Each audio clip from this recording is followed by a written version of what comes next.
오늘 민수기 28장 1절부터 8절까지 본문으로 시간 속에서의 질서 창조라는 제목으로 같이 말씀 나누겠습니다. 26장부터 이제 새로운 세대에 대한 이야기가 시작됐죠. 그래서 인구조사부터 26장에 시작을 했고요. 27장에서는 슬로브앗의 딸들 이야기가 등장했습니다. 두 번째 이 인구조사의 목적, 가장 주된 목적은 전쟁보다도 전쟁에서 차지할 땅에 대한 분배에 있다라고 이야기를 했죠. 딸들밖에 없는 그 가문에서 자신들도 이 언약 잡고 그 땅을 분배받아야만 하겠다라고 하는 믿음을 가진 자들이 슬로브앗의 딸들이었고, 그들은 고대 근동지방 사실 문화와도 또 히브리 문화와도 전혀 다른 여성 차별이 사실 있었는데, 그거 뛰어넘어서 그 언약의 땅을 영원히 허락받는 그런 사건이 있었습니다. 그리고 지난주에 이제 새로운 지도자 모세가 죽고, 아직 죽지는 않았죠. 모세 이후에 앞으로 가나안 땅에 들어가게 할 여호수아, 예수죠. 여호수아가 새로운 지도자로 세워지는 장면이었습니다. 처음 인구조사에 따르면 그 명단들이 쭉 등장을 하고 난 다음에 1세대들의 인구조사 끝나고 난 다음을 보면 그 이후에 바로 등장하는 것이, 이제 너희들은 진을 칠 때 어떻게 진영을 꾸며야 되는지, 중앙에 성막이 있고 그리고 동서남북으로 어떻게 지파별로 너희들이 진영을 꾸려야 되는지, 캠프 진영에 대해서 이야기를 하고, 그리고 가나안 땅을 향해서 행군할 때의 진영, 그 진영이 약간씩 다르죠. 행군할 때의 진영은 어떻게 해야 되는지, 그러니까 인구조사 다음에 이 진영에 대해서 이야기가 등장을 합니다. 한마디로 축약을 한다면 캠프를 칠 때든지 아니면 캠프가 행군을 할 때든지 가장 그 핵심적인 중앙에는 여호와의 성막이 위치를 하고 있고, 그 성막 중심으로 너희들이 진을 치고 성막 중심으로 너희들이 진군해야 된다라고 하는 것을 보여주고, 이스라엘 가운데 하나님이 함께하고 있다라고 하는 것을 보여줬습니다.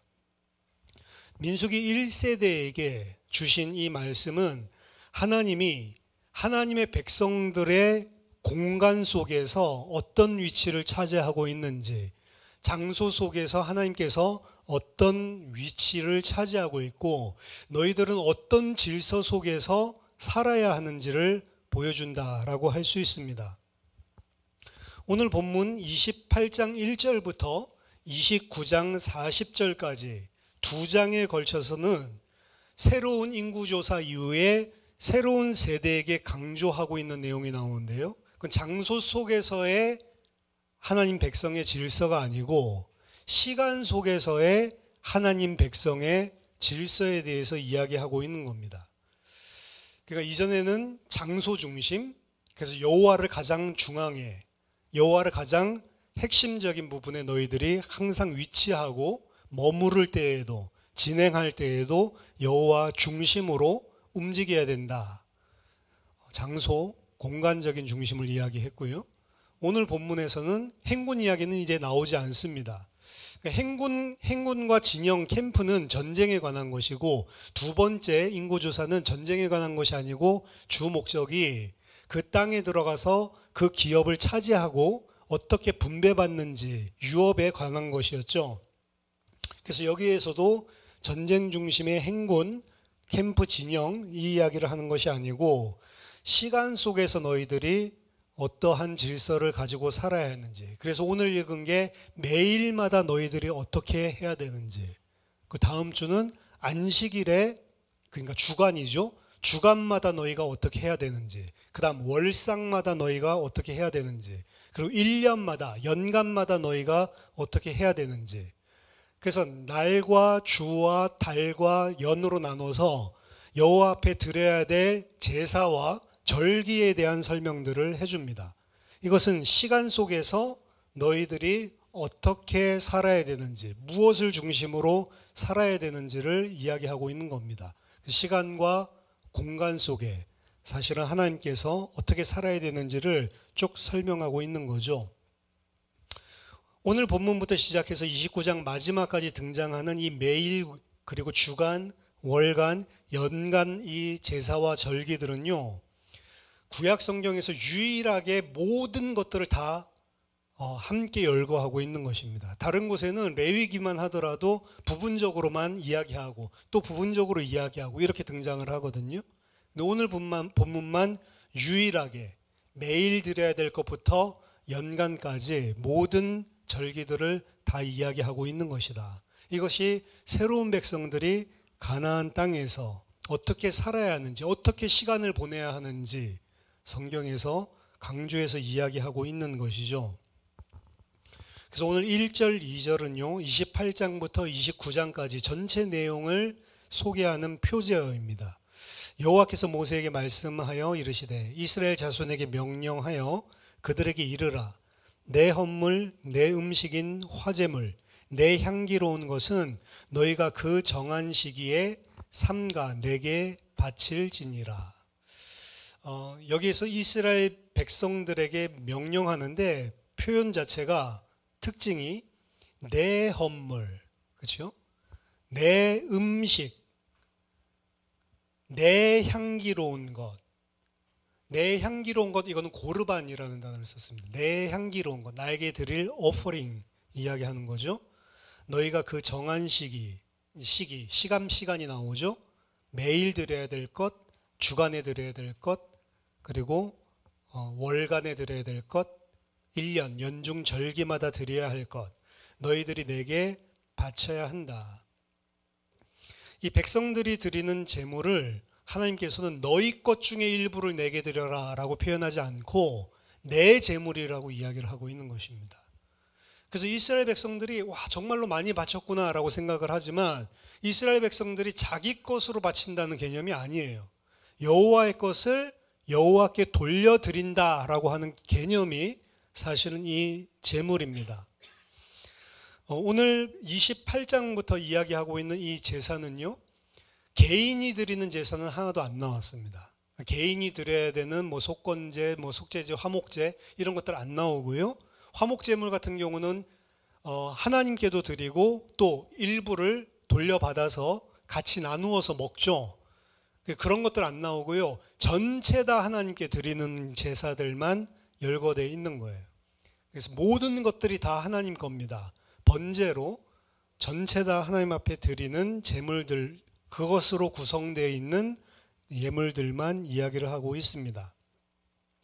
또한 그 예물은요, 개인이 드리는 것 아니고 에스겔서 45장 18절로 46장 15절에도 이 드리는 요 비슷한 그런 절기나 나날이 드리는 이런 예물에 대해서 이야기가 나오는데 거기서는 왕이 백성들을 대표해서 드리는 이러한 개념으로 설명을 하고 있다면 오늘 본문은 누구와 대표해서 드리는 게 아니고 백성 전체가 한마음이 돼서 드리는 그러한 예물에 관한 이야기입니다.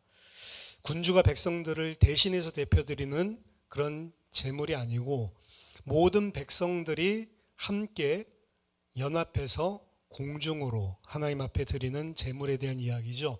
즉 하나님의 백성이라면 전부 다 사실은 이 개념을 가지고 있어야 된다라고 하는 것입니다. 개인적으로 특별한 일이 생겨서 하는 그것이 아니고 일상 속에서 일상의 삶의 시간표들 속에서 시간 속에서 항상 이 개념을 가지고 매일마다 무슨 개념을 가지고 한 주마다 무슨 개념을 가지고 그리고 달마다 연마다 어떤 개념을 가지고 살아야 할지 그들의 시간 전체 속에서 그들이 전체적으로 하나님 백성이라면 다 가지고 있어야 될 개념에 대해서 이야기하고 있는 거죠. 오늘 3절부터 8절까지 설명하고 있는 내용은 우리가 레위기 공부할 때 같이 나눴던 말씀입니다. 상번제라고 이야기를 합니다. 매일마다 드려야 되는 두 번의 제사죠. 3절에 보니까 또 그들에게 이르라 너희가 여호와께 드릴 화제는 이러하니 1년 되고 흠없는 순양을 매일 2마리씩 상번제로 드리되 어린 양 한 마리는 아침에 드리고 어린 양 한 마리는 해 질 때에 드릴 것이요 또 고운 가루에 10분의 1 에바에 빻아낸 기름 4분의 1 흰을 섞어서 소제로 드릴 것이고, 그러니까 어린 양만 드리는 게 아니라 소제도 함께 드리고, 그리고 그 다음에는 7절에 또 그 전제는 어린 양 한 마리에 4분의 1 흰을 드리되 거룩한 곳에서 여호와께 독주의 전제를 부어 드릴 것이며 소제도 함께 드리고 술, 전제도 함께 드려라. 그래서 매일마다 아침과 저녁에 1년 된 순양, 흠없는 순양, 그리고 소제, 그리고 전제, 이 세 가지를 함께 드리라 라고 이야기를 하는 거죠. 6절에 이는 신의 산에서 정한 상번제로서 여호와께 드리는 향기로운 화제다. 그래서 출애굽기 29장 38절로 43절까지 이 상번제에 대한 이야기가 나오는데요. 그 내용들 자체는 동일합니다. 전혀 다른 게 없어요. 다른 부분이 있다라고 한다면 한 가지 존재하는데, 오늘 본문 7절에서는 거룩한 곳에서 드리라 라고 이야기를 하죠. 이 출애굽기 29장에서는 거룩한 곳에서 드리라 라고 이야기하지 않고요. 29장 42절에 보면 이는 너희가 대대로 여호와 앞 회막문에서 늘 드릴 번제라. 내가 거기서 너희와 만나고 내게 말하리라. 내가 거기서 이스라엘 자손을 만나리니 내 영광으로 말미암아 회막이 거룩하게 될지라. 여기서 어떻게 표현했으니 회막 앞에서 드려라 라고 이야기를 하죠. 지금 회막 앞에서 드리라, 그리고 우리 오늘 본문에서는 거룩한 곳에서 드리라 라고 이야기를 하고 있는데, 그 차이점은 당연한 것입니다. 왜냐하면 지금은 거룩한 곳이 회막이에요. 성막이에요. 하지만 나중에 가나안 땅 입성하고 나면 처음에는 성막에서 똑같이 예배를 드리지만 나중에는 성전이 세워지죠. 성전에서 회막문 앞 이런 표현을 쓰지 않기 때문에 성전뜰이라는 표현을 쓰죠. 그렇기 때문에 같은 내용이지만 들어가게 됐을 때 이미 하나님은 성전이 세워질 것을 예상하고 말씀을 주고 계시는 거죠. 성전 앞에서 너희들이 매일마다 아침과 저녁에 2번씩 어린 양과 그리고 소제와 전제를 드려야 한다라고 하는 이야기입니다. 내용 자체는 간단하죠. 어려운 내용들이 아닙니다. 매일 아침 그리고 매일 저녁 2번 번제를 드리라라고 하는 의미에 대해서 먼저 우리들이 생각해 보겠습니다. 아침과 저녁으로 2번 드리라는 말은 2번 드리라라는 말이 아닙니다. 아침과 저녁은 하루의 경계를 이야기하는 겁니다. 해가 뜰 때 번제를 드리고 해가 지고 저녁이 될 때 또 번제를 드려라, 이 소리거든요. 그래서 페이스로 나누는 겁니다. 아침과 해가 있는 주간과 해가 없는 야간으로 지금 나누는 겁니다. 그리고 그 경계선상에서 새로운 페이스가 시작할 때에 드리는 거죠. 아침에 해가 뜰 때에 번제를 드리고, 그리고 새로운 페이스, 해가 져서 어둠이 시작될 때에 번제를 드리고, 정확하게는 저녁 때 드리라 라고 안 돼 있고 두 밤 사이에 드려라, 밤 사이에 드려라 이렇게 되어 있습니다. 그 밤 사이라고 하는 것은 해가 지면서 어스름해질 때 있죠. 거기부터 어두워질 때 그 사이, 그러니까 그 페이스를 이야기하는 겁니다. 그래서 오늘 본문에서 이야기하는 것들, 나중에 안식일이나 월이나 월삭이나 이런 것들이 창세기 1장을 상기시킨다라고 이야기합니다. 창세기 1장에서 아침과 낮을 나누시죠. 빛이 있으라라고 이야기를 하고, 빛이 있는 동안에는 낮, 빛이 없는 동안에는 밤이라고 나누게 되는데, 이건 뭘 이야기하는 거냐면 하루에 모든 페이스들이 바뀌는 날 그 시작점에서 하나님 앞에 절기를 드리라라고 하는 것은 2번 드리라는 말이 아니고 하루 왼종일 그 생각을 가지고 살라라고 이야기하는 겁니다. 아침 처음 시작할 때 그 생각 가지고 살고, 그리고 하루 주간 동안 열심히 일하고 지금같이 전깃불이 없는 때입니다. 저녁 때 이제 더 이상 일을 활동을 할 수 없는 그 시간표에 또 하나님 앞에 번제를 드려라. 그래서 각각의 페이스 24시간 하루 종일 하나님 앞에 번제를 드리라 라고 하는 이야기입니다. 왜 24시간? 오늘날로 우리 교회식으로 치자면 이 번제 드리는 예물은 다 예수 그리스도를 상징하는 거거든요. 하루 왼종일 예수 그리스도의 피를 드려라 라고 하는 의미와 같은 것이고, 하루 왼종일 예수 그리스도를 기억해라 라고 하는 말과 마찬가지인 것입니다. 왜 우리가 24시간 내내 예수 그리스도를 기억해야 되냐? 인간이 가지고 있는 죄성 때문에 그렇습니다. 그걸 기억하지 않으면 인간은 반드시 죄로 흘러가게 돼 있다라고 하는 것입니다. 하나님께서 하나님 백성을 출애굽시킨 목적이 뭐냐? 하나님께서 출애굽시킨 목적은 애굽 땅에서 바로에게 고난당하고 있으니까 거기에서 해방시켜줘야 되겠다. 노동 해방, 무슨 민족 해방 그런 개념이 아니란 말이죠.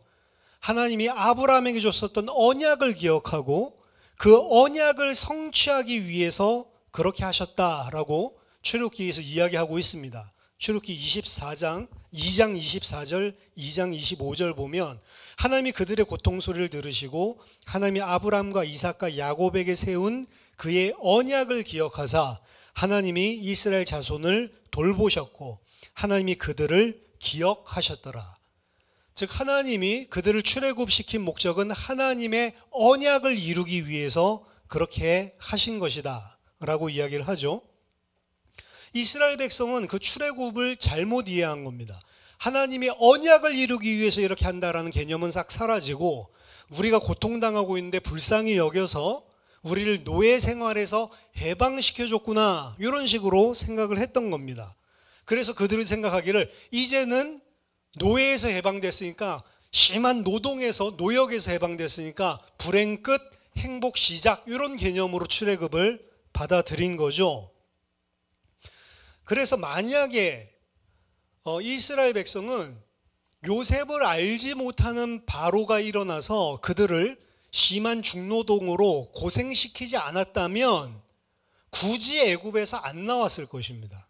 이들의 습성상. 그렇죠? 만약 그들이 평안하게 잘 먹고 잘 살고 있는데 하나님이 언약을 기억하시고 모세를 보내서 야 나가자 이제 언약을 이루어야지 이 개념이라면 이 사람들 나올 사람이 아닌 것입니다. 그렇죠? 그게 이제 죄예요, 인간의. 바벨론 때도 똑같았거든요. 70년 동안 바벨론 종살이, 그 바벨론의 포로로 유수 생활을 했는데 바벨론 유수기에서 하나님께서 이제 옛 땅으로 돌아가도록 고레스를 통해 칙령을 내리고 너희 옛날 땅으로 돌아가서 너희 하나님 여호와를 섬겨라. 너희가 가지고 있었던 종교, 너희가 가지고 있는 고유 토착신을 섬겨라. 유대에만 준 게 아니에요. 각 나라에 다 줬단 말이에요. 근데 유대뿐만 아니고 각 나라 사람들도 마찬가지였습니다. 70년 동안 이 바벨론에 정착하고 나니까 갈 이유가 없어요. 이 바벨론이 최고 좋은데요. 미국에 여러분들이 한 70년 정도 정착을 해서 살았다고 쳐보세요. 그럼 1세대들은 거의 다 죽고 2세대, 3세대들인데 얘네들은 이미 거기에서 뭐 변호사도 되고 뭐 대기업에 기업도 하고 비즈니스도 하고 정착을 했단 말이죠. 이 사람들에게 어느 날 한국이 지금같이 잘 사는 것도 아니고 예를 들어서 60년대, 70년대 같이 그때 전기불도 켜기 어려운 때였거든요. 그럴 때 갑자기 너희들이 이제 한국으로 돌아가라. 그 애국심에 돌아올 사람들이 어디 있어요? 그러니까 실제로 바벨론에서 예루살렘으로 돌아올 때에도 많이 안 돌아왔습니다. 돌아온 사람들은 언약 때문에 돌아온 사람들이에요. 돌아올 이유가 없는 거죠. 하나님 바라보고 있었던 사람들만 돌아온 것이고 대부분은 다 남았단 말입니다. 만약에 지금 출애굽기에서 심한 중노동을 하고 먹고 살기 힘들고 어려우니까 그들 다 따라 나온 거지, 만약 그런 환경이 없었다면 그들은 안 따라 나왔을 겁니다. 그렇기 때문에 그들은 출애굽에 대한 개념도 어떻게 생각했냐? 이제는 잘 먹고 잘 살겠구나 이렇게 생각을 한 것입니다. 그렇기 때문에 사실은 언약이랑 상관없는 백성들인 거죠. 그들은 언약은 별 필요가 없는 사람들. 언약이 뭐야? 내가 지금 먹고 살기가 바쁜데 라고 하는 사람들이죠. 그들의 기준은 육신의 번영과 평안이었습니다. 모세는 하나님이 너희를 구원하기 위해서 나를 보내셨다. 그때 그들이 생각하는 구원의 개념이랑 하나님이 주려고 하는 구원의 개념이 다른 거죠. 그래서 그들 좋아가지고 할렐루야 라고 하고 있다가 오히려 모세가 그들을 구원하려고 하는 일들 때문에 어려움이 생기니까 뭐라고 이야기합니까? 우리를 가만히 내버두라고 처음부터 이야기하지 않았냐? 너 때문에 지금 바로의 눈에 가시가 돼가지고 우리가 이 고통을 이 고통을 당하게 됐다. 이거는 출애굽하고 난 다음에도 똑같았어요. 먹을 게 없거나 마실 것이 없거나 자기 자신들이 필요한 것들을 얻지 못하면 우리가 그냥 애굽에서 죽겠다고 하지 않았냐? 똑같은 말들을 계속 반복해서 이야기했죠. 그들은 애굽이 싫어서 나온 사람들이 아닙니다. 애굽 좋죠. 근데 애굽의 그 좋은 것들을 얻을 수 없었기 때문에 나온 것뿐이에요. 그들이 애굽에서 만약 요셉과 같이 떵떵거리면서 살고 있었다면 절대로 안 나왔을 사람들인 거죠. 요셉이랑은 달라요. 요셉은 죽으면서도 내 뼈라도 반드시 가나안 땅으로 가지고 가달라라고 약조를 맺고 부탁을 할 만큼 가나안 땅에 대한 언약을 붙잡은 사람이었는데 이 사람들은 그러지 않았다는 거죠. 그래서 나와 보니 고통 끝 행복시장이 아니라 애굽에서 종살이 하던 것만도 못한 그러한 삶들을 쳐다봤을 때 그들은 계속해서 불만불평하고 민수기 14장에서는 모세를 돌로 쳐 죽이고 새로운 지도자를 세워서 애굽으로 돌아가려고까지 했던 자들입니다. 그래서 출애굽기는 흔히 민중신학 그리고 해방신학하는 사람들이 민족 해방에 빗대어서 많이 하나님은 해방의 하나님이다 이렇게 이야기를 하는 것인데 사실은 그러한 신분해방, 인권운동이 아니라는 거죠. 성경에서 이야기하는 건 절대로 그렇지 않습니다.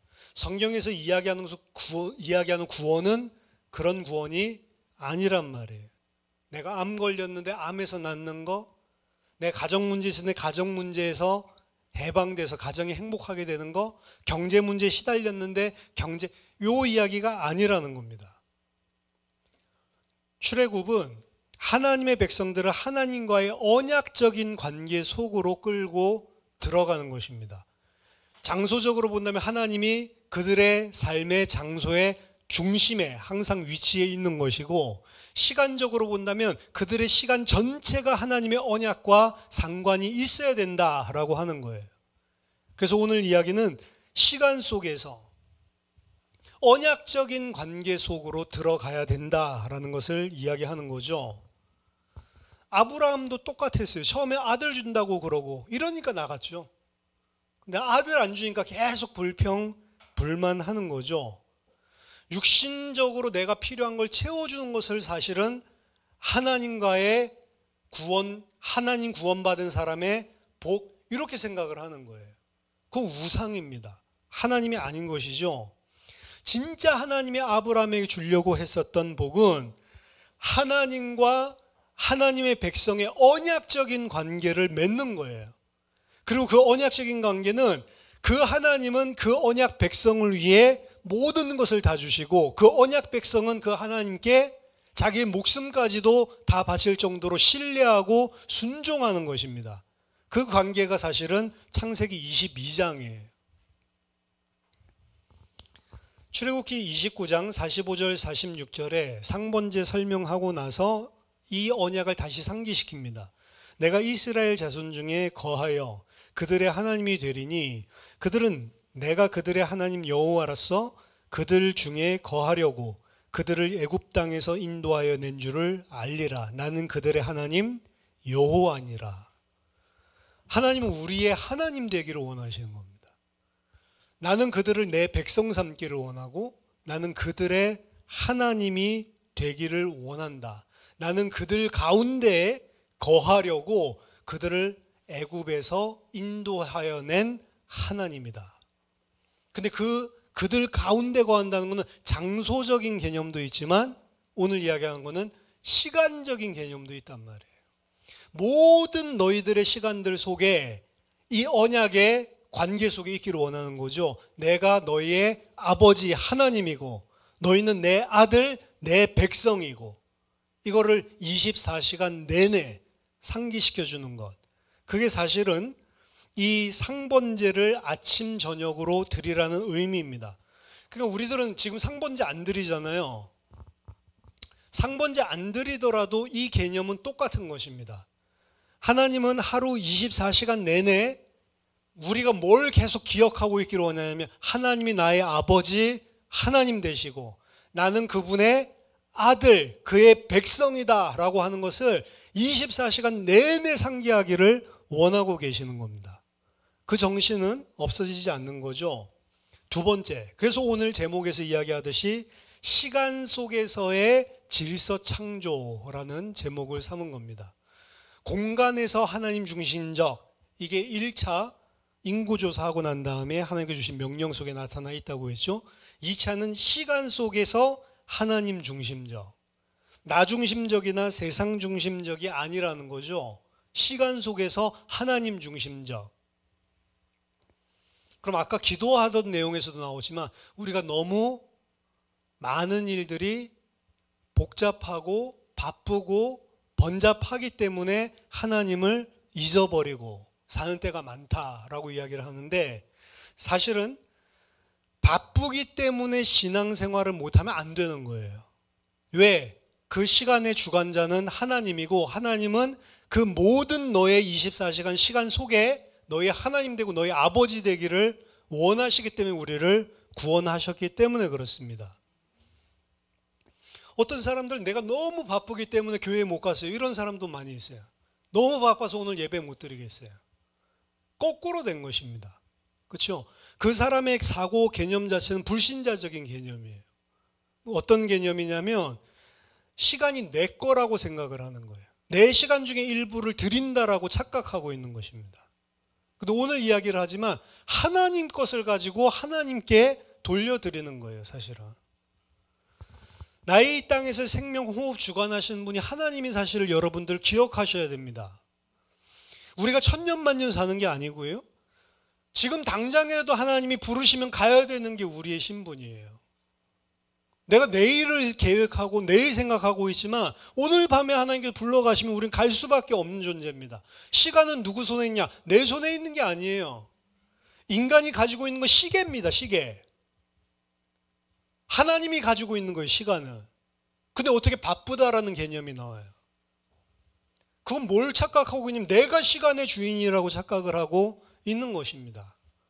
그러니까 하나님 앞에 크게 쓰임받은 그런 믿음의 신앙의 영웅들이 있죠. 그런 사람들은 너무 바쁘니까 기도한다. 너무 바쁘니까 나는 무릎 꿇는다. 이런 표현을 하는 사람들입니다.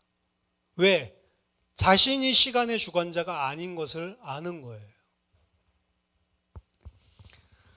제가 미국에서 공부해 보니까 힘들더라고요. 어려웠어요. 한국에서 저는 한 번도 공부한다는 생각을 해본 적이 없습니다. 공부를 제대로 안 한 거죠. 제대로 안 하는 사람들 속에서 제대로 안 하는 분위기 속에서 있었던 거니까, 뭐 본인들은 제대로 했다라고 할 사람이 있을지 몰라도 노는 제가 봐도 별로, 저 정도면 그냥 다 할 수 있겠다. 이 정도의 생각밖에 안 들었는데 미국 가니까 진짜 공부 잘하는 사람도 많고 진짜 공부시킨다는 거, 공부한다는 게 뭔지를 알겠더라고. 그래서 나는 공부할 사람이 아니구나. 사실 그걸 알게 됐죠.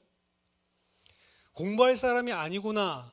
그 개념 속에는 내가 공부할 능력이 안 된다라는 것도 있지만, 제가 목사 될 때 처음 생각했었던 거는 복음 그리고 전도, 이게 내 직업이 되기를 원했어요.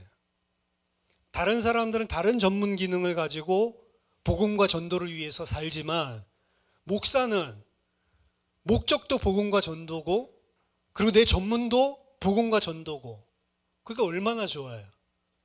너무 심플하고 그냥 이것대로만 살면 좋겠다 이렇게 생각해서 목사가 됐는데, 실제로 그때 어떤 생각이 드냐면 공부에 너무 공부가 붙이다 보니까 공부에 빠져서 살면 영적으로 무너지는 거예요. 그런 게 있습니다. 뭔가에 내가 열심히 하다 보면 영적인 게 무너져요. 그럼 영적인 게 무너진다는 게 무슨 소리냐? 하나님 중심으로 안 살아, 실제로. 말로는 신학 공부니까 그래도 이거 하나님 중심이 그걸 갖다가 그냥 때려잡을 수는 있지만 양심적으로 하나님 중심적이 아니라는 거 알아요. 신학 공부를 하고 그것 때문에 성경 읽고 그것 때문에 헬라어 공부하면서도 안다니까요. 공부에 빠지는 거죠. 그래서 한 1년쯤 지나고 난 다음에 이렇게 살면 안 되겠다라는 생각이 들더라고요. 내가 공부하려고 여기 왔냐? 졸업은 그냥 아무나 다 한다. 공부 안 해도 A 맞으려고 하니까 A 플러스 맞으려고 하니까 이렇게 하지, 그냥 B뿔 맞고 B 맞으면 별로 공부 안 해도 되더라고요. 그래서 난 공부하는 사람이 아니다. 복음 전하고 전도해야 되겠다. 이렇게 생각하면서부터 삶이 복음 전도 쪽으로 다시 회복되기 시작하죠. 그래서 그러면서 제가 생각한 것들이 있어요. 그렇게 복음 전도한다고 쫓아다니는데 사실은 너무 많이 돌아다니다 보니까 앉아서 공부할 시간이 없어요. 그러니까 페이퍼를 쓰려고 한다 하더라도 자료들을 갖다가 많이 찾아서 그래야 좋은 페이퍼를 쓰거든요. 그럴 시간이 없어요. 근데 하나님 앞에 그냥 기도하는 겁니다. 하나님, 내가 어떤 중심 가지고 살아가는지 하나님 아시죠? 저는 공부에 빠져 죽기 싫습니다. 저는 하나님이 원하시는 복음 전파하고 싶고 진짜 신학 공부를 하는 게 아니고 하나님이 쓰시는 사람이 되고 싶습니다. 그 중심 가지고 기도하는 거예요. 그러니까 그때 대학 전도한다고 메릴랜드까지 버지니아까지 매주마다 한 번씩 차를 타고 4시간을 운전해서 왔다 갔다 하고 볼티모어에 가서 또 대학 들어가 가지고 성경 공부 아이들이랑 하고 볼티모어도 그 3시간 걸리거든요. 왔다 갔다 하고 그러니까 차량 운전을 엄청나게 많이 했죠. 그렇게 뛰어다니니까. 이 시간에 페이퍼를 찾아가지고 읽어야 될 시간에, 그렇죠. 내가 페이퍼를 쓰려고 하면 교수님이 정해준 책이 아니고 내가 막 자료들을 리서치 해가지고 찾아서 그걸 읽어야 될 시간에 거기 가고 있는 거예요. 그러니까 거기 가면서 기도만 했습니다. 뭘 기도하냐? 하나님 아시죠? 그 하나님, 페이퍼 써야 되는데 제가 시간 부족한 거 아시죠? 근데 공부하기 싫어서가 아니고 공부에 빠져 죽기 싫습니다. 그 나에게 은혜를 주세요. 그렇게 기도하는 거죠. 그렇게 하다 보면 뭐가 갑자기 딱 부딪히는 것들이 있어요. 그럼 이제 성경이니까 어차피 페이퍼가 성경 본문에 가는 거니까 그럼 그거 가지고 생각하고 그렇게 해서 페이퍼를 쓰고 이런 식으로 하는데 평가가 정확해요. 미국이. 교수님이. 너는 한국 사람답지 않은 창의적인 주제를 맨날 페이퍼를 쓴다. 놀랍다. 한국 사람은 다 판에 박힌 걸 쓴대. 근데 너는 굉장히 창의적이다. 근데 리서치는 좀 부족한 것 같다. 좀 논문 좀 많이 찾아보라는 이야기죠. 정확하게 판단. 그러니까 A는 못 주는 거죠. B뿔 아주 잘 주면 A 마이너 이렇게 나오는 거죠. 그래도 저는 그게 더 가치 있다라고 생각했습니다. 하나님이 원하시는 거 하지 않고 A뿔 받는 것보다는 하나님이 원하시는 거 하면서 B뿔 맞는 게 훨씬 더 낫다. 나는. 왜? 나는 목사니까. 난 복음 전하기 위해서 목사 되겠다고 하나님 앞에 부름받은 사람이니까. 그거 놓치는 바에야 공부 좀 못하는 게 낫다라고 하는 거죠. 잘한다 못한다라고 하는 세상적인 기준이랑 하나님이 나를 봤을 때 진짜로 네가 내 마음이 흡족한 기준이랑은 다를 수 있다는 걸 여러분들이 기억을 해야 됩니다. 세상적인 그걸 잘한다고 하나님 기뻐하는 게 아니에요. 그거 1등하고 하나님 놓치는 거 전혀 기뻐하지 않습니다. 이전에는 어떻게 생각했냐면 내가 세상적인 것들을 잘하고 나면 그것 가지고 하나님께 영광 돌리는 줄로 착각을 했어요. 그렇게 교회에서 많이 배웠어요. 노벨상 받으면 하나님께서 영광 받는다. 하나님 영광 그런 걸로 안 받는단 말이죠. 인간이 정해놓은 거, 인간들이 상 주는 거 가지고 하나님 왜 영광을 받아요? 전혀 하나님께서는 그런 걸로 영광을 안 받는다는 거죠. 그래서 지혜가 있어야 됩니다. 영적인 지혜. 시간이 내게 아니란 말이에요. 시간을 하나님을 가장 영화롭게 만들고 하나님을 기쁘시게 만드는 데에 쓴다라는 개념이 있으면 절대로 하나님의 것을 하나님께 안 드릴 수가 없는 것입니다. 바쁘기 때문에 나는 하나님 앞에 드려야 될 예배도 못 드린다? 말이 안 되는 거예요. 무엇 때문에 바쁘냔 말이에요. 시간의 주관자가 하나님이라는 걸 기억해야 됩니다. 여러분들이 백날 노력하는 것보다 하나님이 1초만 역사해도 그거보다 더 큰 걸 이룰 수 있는 분이라는 걸 기억을 해야 돼요. 아무렇게나 살라는 말 아닙니다. 근데 그 개념, 그 기본적인 순서가 여러분들 속에 없다면 여러분들 아마 시간을 하나님과 상관없이 사는 시간이 훨씬 많을 것입니다. 시편 90편의 모세의 기도죠. 유명한 건데 1절부터 주여 주는 대대히 우리의 거처가 되셨나이다. 산이 생기기 전 땅과 세계도 주께서 조성하기 전 곧 영원부터 영원까지 주는 하나님이시니이다. 주께서 사람을 티끌로 돌아가게 하시고 말씀하시기를 너희 인생들은 돌아가라 하셨사오니 주의 목전에는 천년이 지나간 어제 같으며 밤의 한순간 같을 뿐임이니이다. 영원하신 하나님, 그 앞에 인간, 그 인간이 살고 있는 일생 긴 것 같이 보이지만 너 인생들은 티끌로 돌아가라 말 한마디면 그 누구도 돌아가지 않을 사람이 없다. 8절에 주께서 우리의 죄악을 주의 앞에 놓으시며 우리의 은밀한 죄를 주의 얼굴빛 가운데 두셨사오니 우리의 모든 날이 주의 분노 중에 지나가며 우리의 평생이 순식간에 다하였나이다.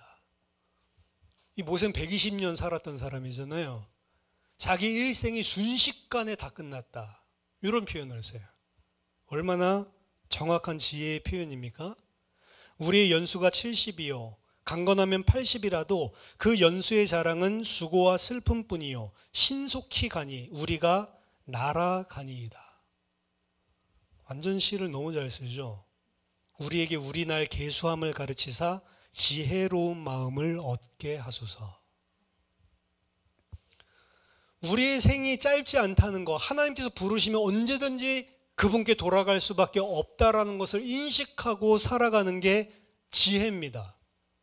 그 사실을 놓치고 망각하고 살고 있기 때문에 시간 가운데 하나님이 주인이 되는 게 아니고 내가 주인이 된다라는 거예요.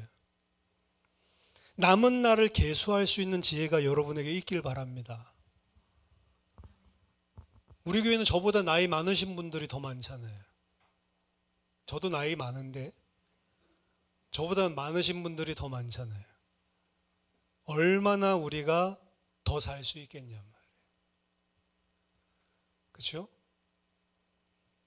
사실은 내일 불러가도 이상하지 않을 것입니다. 왜? 오는 순서에서도 가는 순서는 없어요. 하나님 오라고 하면 가는 거예요. 우리 492장 찬송에 잠시 세상에 이 땅에 잠깐 살다가 날이 저물어 오라 하시면 영광 중에 나아가리. 잠깐 우리가 놀러 나왔다가 엄마가 얘들아 들어와라 라고 하면 집으로 돌아가듯이 갈 수밖에 없는 게 인생이라고. 신속히 지나가고 날아가는 거라고요. 근데 왜 이 인생, 그 짧은 인생이 중요하냐? 그 신속히 날아가는 그 시간 때문에 영원히 좌지우지가 된단 말이에요. 예수 믿을 수 있는 기회도 딱 그때뿐입니다. 죽어서는 다 믿죠. 그걸 믿음이라고 이야기 안 해요. 이 땅에 생명이 있을 동안에만 하나님의 백성 될 수 있는 기회가 있는 것이고 이 땅에 사는 동안에만 하나님의 백성답게 성장할 수가 있는 거예요. 그것 때문에 우리에게 시간을 허락하신 것입니다. 이번에 그 권사님 어머님 돌아가셔서 제주도 잠깐 갔다 왔는데 제주도 잠깐 한 20분 거기 장례식장에 있다가 왔어요. 20분 때문에 제주도까지 왔다 갔는데, 근데 갔다 오면서 제가 생각하는 게 하나가 있었습니다. 우리의 부모님들의 인생의 시간표도 다 하나님 손에 있는 거잖아요. 언제 돌아가실지가 다 하나님 손에 있는 겁니다. 근데 저는 옛날에 하나님이 내 인생의 시간표를 하나님이 다 가지고 계시다.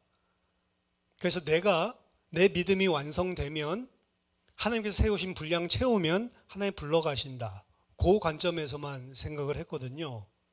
근데요, 우리의 죽음은요, 나만 관련된 게 아니에요.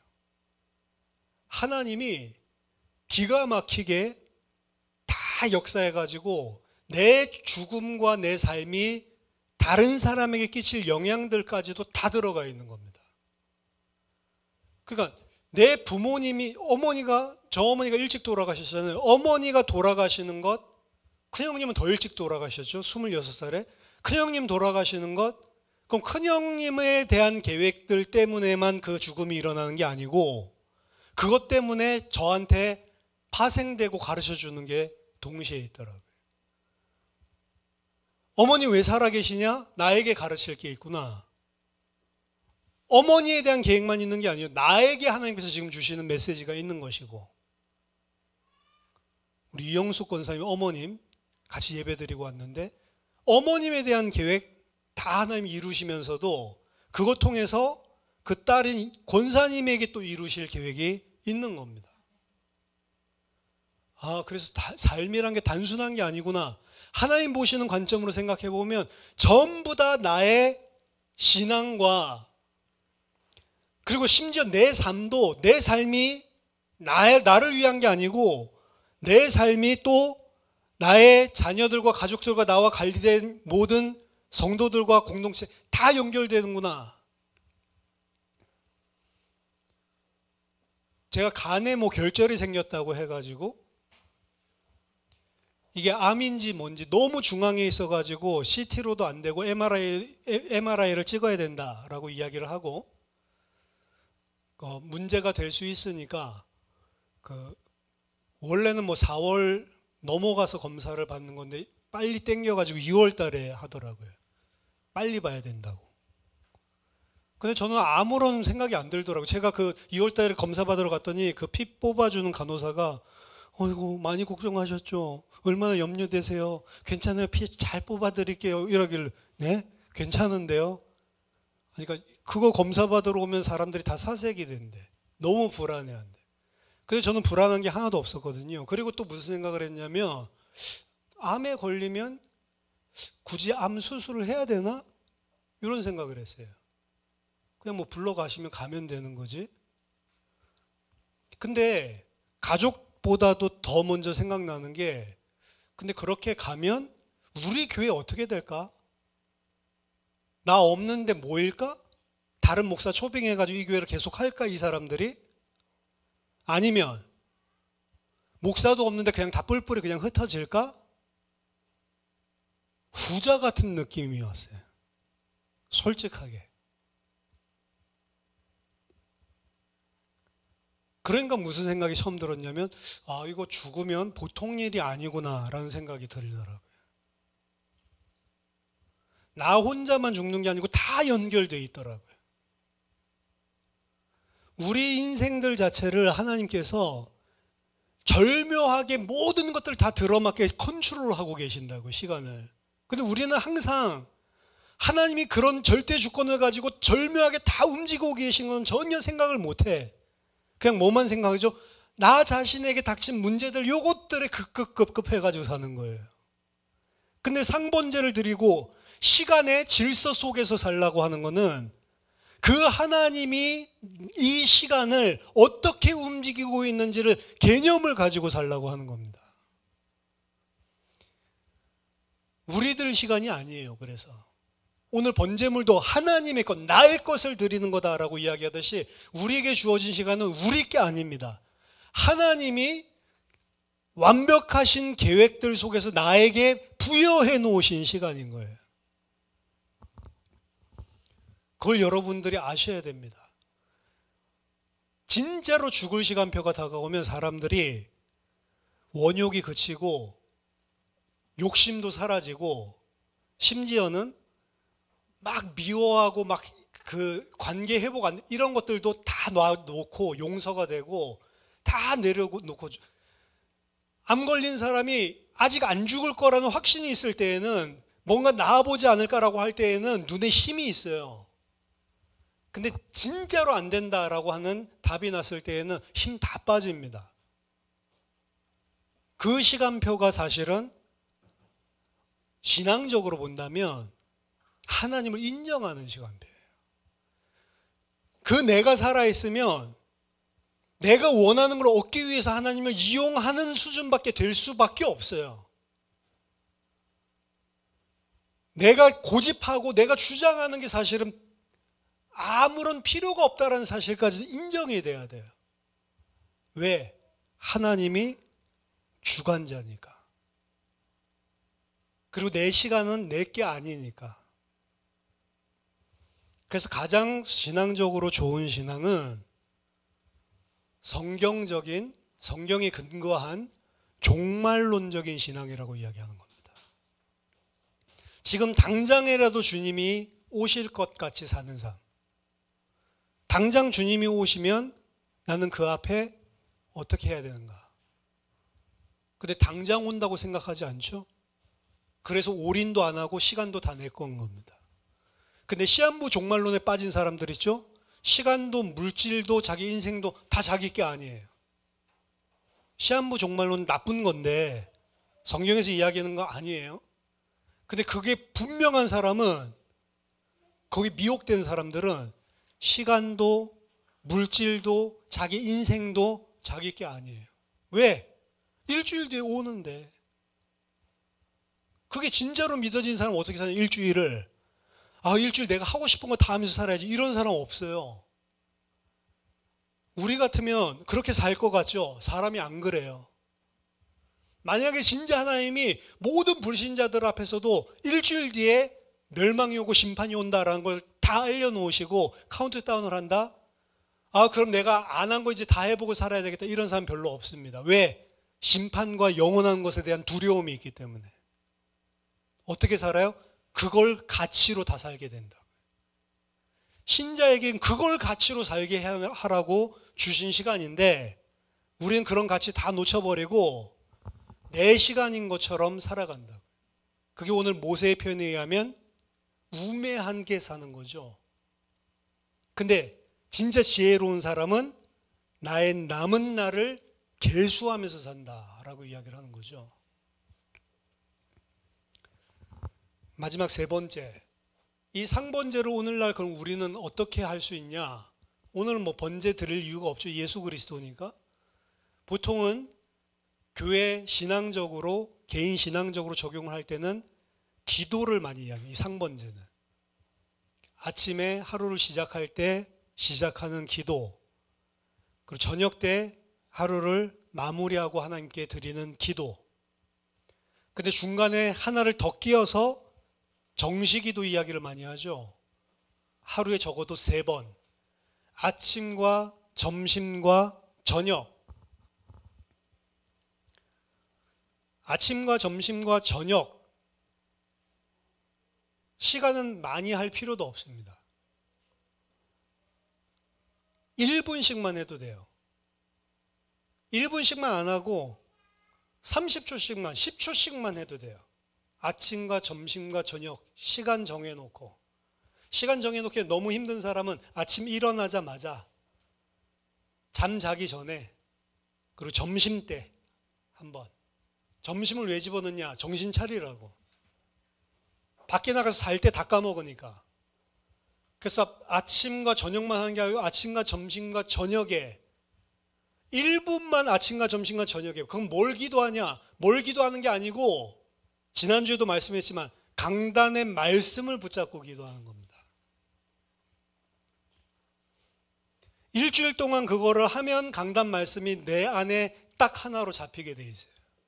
아침과 점심과 저녁. 제가 초창기에는 주일 예배밖에 안 드렸어요. 수요 예배, 금요 예배 이런 것들 다 없이 그냥 주일 예배, 오후 예배도 없어. 그냥 딱 한 번. 왜? 사람들이 막 수요 예배 안 해요. 주일 예배도 똑바로 말씀 소화 못 하는데 무슨 수요 예배 또 말씀 받으려고 그러냐. 그냥 주일 예배 계속 말씀 유튜브 올려놨으니까 그거 듣고 그거 하나라도 잡아라. 일주일이 지나도 그게 무슨 말씀인지도 모르고 다 흘려보내고 있는데, 그래서 주일 예배 딱 한 번만 드렸어요. 계속 막 수요 예배 드려달라, 금요 예배 다 계속 드려주니까 또 너무 많다. 근데 제가 기본적으로 봤을 때는 주일에 나오는 강단 말씀만 정확하게 가지고 있어도 여러분 영적으로 완전히 하나님 중심으로 승리하면서 살 수 있습니다. 근데 그거를 아침과 점심과 저녁 때, 아침과 점심, 저녁 때는 좀 시간이 있으면 시간을 좀 더 드리고, 점심 때 시간 없으면 10초만이라도, 그 아침에 정리해 놓고 붙잡은 게 있어야 10초 예배를, 10초 기도를 말씀 중심으로 하지. 아침, 점심, 저녁. 제가 요걸 갖다가 23살 때 진짜로 이 기도를 한번 해봐라. 그리고 한 달 동안 해보고 하나님께서 너의 삶 가운데 함께 하신 응답이 없으면 나한테 와서 따져라. 그 목사님이 그러시더라고요. 저는 뭐 하나님 체험하고 이런 것들이 없으니까 그거 해보라고, 따지라고. 그래서 제가 따지기 위해서 다이어리를 꺼내놓고 아침, 점심, 저녁 전부 다 놔두고 체크를 다 하면서 했어요. 그리고 2주가 안 돼서 그냥 체크하던 거 그거 찢어버렸어요. 왜? 아, 하나님이 진짜 나랑 함께 하시는구나. 아침과 점심과 저녁 때 말씀 붙잡고, 그냥 기도하는 거 말고, 내가 원하는 거 기도하는 거 말고, 말씀 붙잡고 하나님의 언약. 처음에는 이렇게 되더라고요. 처음에 기도할 것도 없고 기도하는데 1분. 여러분 1분 기도하는 것도 못하는 사람 많습니다. 눈 딱 감고 1분 동안 진짜 하나님만 집중해서 기도 못하는 사람이 요새 많아요. 1분 동안 하면 다른 생각 떠오른다니까요. 그게 지금 현대 기독교인들이에요. 1분 하면 딱 하루에 3분이잖아요. 3분 기도 못한다고요. 근데 3분을 몰아서 하지 말고 1분을 하라니까. 계속 정시 기도를 하다 보면 1분이 3분으로 늘어나고요. 점심 때는 잘 안 늘어납니다. 3분, 1분, 3분. 그럼 7분. 하루에 7분. 5분 늘어납니다. 5분, 1분, 5분, 11분. 이런 식으로요. 제가 나중에 하다 보니까 아침에는 한 30분까지도 늘어나더라고요. 근데 더 이상 시간이 잘 안 늘어나요. 어느 순간 가면.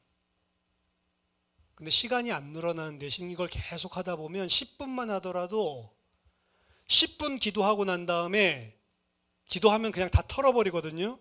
우리 예배 드리고 다 털어버리듯이 10분 기도하고 난 다음에 그 기도했었던 그 마음, 생각, 그 하나님 중심으로 바라보고 있는 내 영혼의 이 하나님을 향한 게 10분 기도 끝나고 바로 없어지는 게 아니고 10분, 20분, 30분 점점 늘어나게 돼 있습니다. 왜? 말씀을 깊이 묵상하고 반복적으로 묵상하고 말씀을 붙잡는 무릎꿇음이 있었기 때문에 그 말씀이 기도하면 바로 날아가 버리는 게 아니고 10분 기도하면 10분씩, 10분 기도하면 나중에 30분씩. 이게 어떻게 돼야 되냐면 아침에 기도한 게 점심 기도할 때까지 이어져야 돼요. 아침에 8시 기도한 게 점심 때 1시 기도할 때까지 연결이 돼버려야 된다고. 기도를 계속 하고 있지 않아도 마음과 생각이랑 이 말씀이 그대로 내 속을 지배하고 있게끔 연결이 돼야 된다고요. 점심 때 정시 기도한 게 저녁 때 기도할 때까지 연결이 돼야 된다고요. 근데 그게 안 되더라고요. 그래서 처음에는 하나님, 내가 오늘 하루 종일 그리스도 붙잡고 하나님 바라보고 산다고 했는데 밤에 잘 때, 마지막 저녁 때, 정시기도할 때 하나님, 아침 1분, 점심 1분, 딱 2분 빼놓고는 다 내 생각대로 살았네요. 처음엔 그렇게 돼요. 근데 나중에 어떻게 돼요? 이게 이어진다고요. 그걸 무시기도라고 하는 겁니다. 무시기도는 그냥 가다가 막 생각나면 기도하고 이게 아니고, 눈에 보이는 거 있으니까 뭐 생각나도 기도하고, 그게 무시기도가 아니고, 하나님이 강단을 통해서 주신 말씀이 24시간 내 안에서 맴돌고 있다고요. 그래야 어떤 사건이 터질 때 말씀 중심으로 해석을 하기 시작을 한다고요. 선택을 할 때 말씀 중심으로 선택을 하기 시작을 한다고요. 그게 안 되는데 어떻게 말씀 중심으로 선택을 해요? 어불성설이지. 그러니까 그때 가서야 항상 좀 기도하고 좀 영빨 있고 좀 뭔가 믿음 좋은 사람한테 해서 어떻게 할까 물어본다고요. 근데 그 사람은 여러분에게 답을 해줄 수가 없어요. 왜? 여러분이 아니기 때문에. 여러분만 그 여러분들 상황도 몰라. 사실은. 다른 사람들의 의견을 듣는 건 참고입니다. 사실은. 그리고 실제로 거의 다 참고만 해요. 결국에 결정할 땐 다 내가 해. 근데 그 결정이 어디에서 나오냐? 말씀에서 안 나오는 거예요. 시간, 이게 새로운 백성들, 가나안 땅을 차지할 하나님의 백성들이 가지고 있어야 될 시간의 질서란 말이에요. 여러분들이 여러분들의 삶을 보세요. 과연 이 시간 질서 속에서 살고 있나? 안 그렇단 말이죠. 그러니까 여러분들이 도전을 해야 되는 거예요. 저절로 되는 법은 절대로 없다. 왜? 우리가 가지고 있는 죄성 때문에. 아침에 드리고 저녁에 드리라, 상번제는 2번 드리란 말이 아니고 24시간 내내 그 번제 드리는 여호와 중심적으로 시간 속에서 살라고 하는 겁니다. 그렇죠? 근데 이게 안 된다니까요. 하루에 3번 1분씩도 기도 못하는 게 우리 영적인 수준이 될 수가 있다. 여러분 강단에 주시는 말씀들 붙잡고 하루에 3번씩 묵상하고, 주일날 와가지고 여러분들 말씀이 듣는 것들 사실은 정리 안 되고 갑니다. 사실은 안 되고 가도 괜찮아요. 왜? 정리하는 시간이 아니고 우리는 말씀 받고 하나님 주시는 은혜를 그냥 직관적으로 받으면 돼. 예배 시간에는. 근데 이 말씀을 붙잡고 기도하려고 하면 말씀 정리하는 시간이 반드시 필요합니다. 집에 가서 하셔야 돼요. 여러분들이. 조회수가 올라가야 돼. 무슨 소리인지 알겠어요? 아, 저거 조회수 많이 올리려고 그런구나. 그 소리가 아니고 여러분이 집에 가서 그거 보고 정리하는 시간이 없으면 절대로 이 기도를 못 한다고요. 나중에 맨날 이거 들을 거 아니잖아요. 오늘 주일날 가서 들으면서 정리해놔야 나중에 정리된 거 보고 아침에 1분 기도할 거 아니에요. 맨날 계속 들을 수 없잖아요. 그렇게 정리된 거 보고 하다 보면은 정리된 거 처음에는 뭐 2바닥 전체를 갖다 다 보고 읽으려고 이러지만 그거를 하루 이틀 사흘 이렇게 되다 보면 2바닥이 아니고 그냥 1줄, 2줄, 3줄 요것만 딱 읽으면 전체가 다 맴돈다고요. 그래서 사실은 다른 말씀이 더 필요가 없어요. 주일 말씀 하나만 가지고도 벅차요. 사실은. 그것도 계속 까먹고 산다. 근데 우리 오후 메시지도 있고 수요 메시지도 있죠. 그럼 어떻게 해야 돼요? 그것까지 다 종합해서 해야 된다. 사실은. 그것까지는 바라지 않고 주일 강단에서 주시는 말씀만이라도 여러분들 걸로 만들어서 살라는 이야기입니다. 해보세요. 해보시고 그렇게 하면 삶이 달라지는지 안 달라지는지 여러분들이 직접 경험해 보시라니까.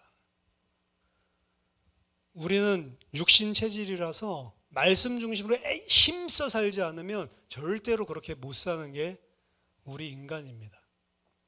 하나님 왜 아침 저녁으로 이 상번제 매일마다 드리라고 하냐? 사실은 이 소모가 엄청나거든요. 이제 살펴보겠지만 여기 보면 7을 중심으로 또 안식일에는 상번제 안 드리는 게 아닙니다.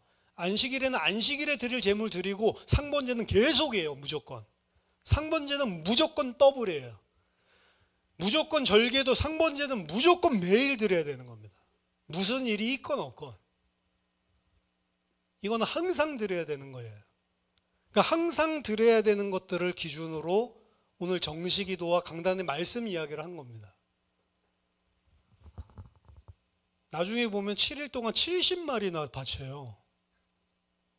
그 70마리 잡는 거 생각해 보세요. 왜 하나님이 이렇게까지 시키냐? 그렇게 하지 않으면 다 까먹으니까. 이렇게 시켰는데도 다 까먹었어요. 광야에서 40년 동안 6월절 딱 2번 지냈다니까. 그게 우리 인간입니다. 그러니까 그걸 계속 하나님께서 강조하는 거죠.